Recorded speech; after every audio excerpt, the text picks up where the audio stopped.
Hello guys आं निजोम आरो नोंथांमोना नायबाय दं आंनि निजोम ब्रह्म इउट्यूब चेनेल नाय मोनसे इनफरमेशन लानानै दिनैनि बे भिडिअखौ बानायनाय जाबाय।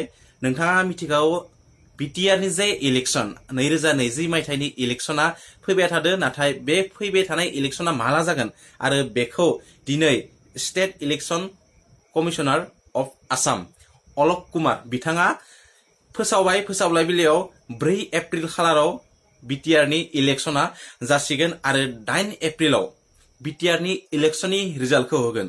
लोगोसे नोंथांमोना जे 4 एप्रिलाव इलेक्शन एबा भटखौ होनो थांगोन, बे सानाव नोंथाङा फुंबिलिनि 9 बाजिनिफ्राय 4 बाजि बेनि गेजेराव नोंथांमोना भटखौ होनो थांनांगोन।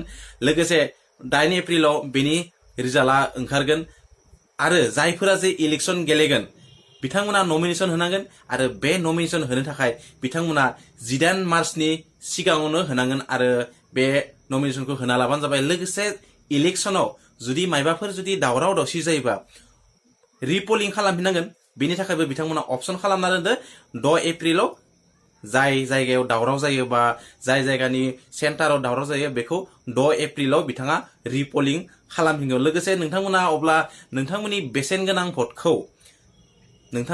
गोनां भटखौ जायखिजाया सासे मोजां दैदेनगिरिनो होबानो जाबाय, जाहाथे बर' हारिनि राव थुनलाइ हारिमु लोगोसे फैनांगौ बेक जेनेरेशनफोरनि खोथाफोरखौ साननानै मोजां खामानिफोरखौ मावलाङो। लोगोसे बर' हारिनि आरो बर' माहारिनि थाखाय, बर' रायजो राजा आइ आफामोननि थाखाय जे अनसायनायजों लोगोसे मोजां खामानिफोरखौ मावलाङो आरो हारिखौ जौगाहोयो, बेफोरबायदि सुबुंखौ नोंथांमोना एबारनि इलेक्शनाव भटखौ होबानो जाबाय।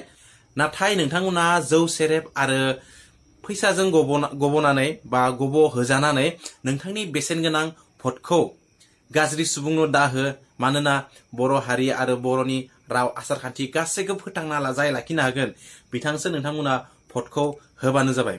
लोगोसे आंबो आसा खालामो एबारनि जे बिटिआर नि इलेक्शनाव सासे मोजां दैदेनगिरिया जय जाथो बा एबा देरहाथो। देरहानायनि उनाव बर' हारिनि जे बर' रायजोनि बिमा बिफानि आरो गोरिब गुन्द्रानि बैफोर थालांनाय, बैफोर दासिमबो नुजाबाय थानाय जे खैफोद आफोद दुखुथिया न'खरखौ फोसावलाङो, लोगोसे राव हारिमु थुनलाइ गासैखौबो जौगाहोयो। अब्ला दिनैनि भिडिअआ बेखिनियानोमोन। जुदि भिडिअखौ मोजां मोनोबा नोंथांमोना लाइक खालाम, शेयार खालाम आरो गोदाननिफ्राय बा चेनेलखौ साबस्क्राइब खालामना लाबानो जाबाय आरो नोंथांमोना शेयार खालामनाबानो जाबाय जेसेबांखि जायो, मानोना इलेक्शननि खोथा ना, नङा होमबा? आरो नुगोन जों फैगौ सानफोराव एबा 9 एप्रिलाव गासैबो बिटिआर नि देरहानाय जेननायनि रिजाल्टखौ। अब्ला दिनै एसेनो नोंथांमोननि गेजेरनिफ्राय बाय बाय।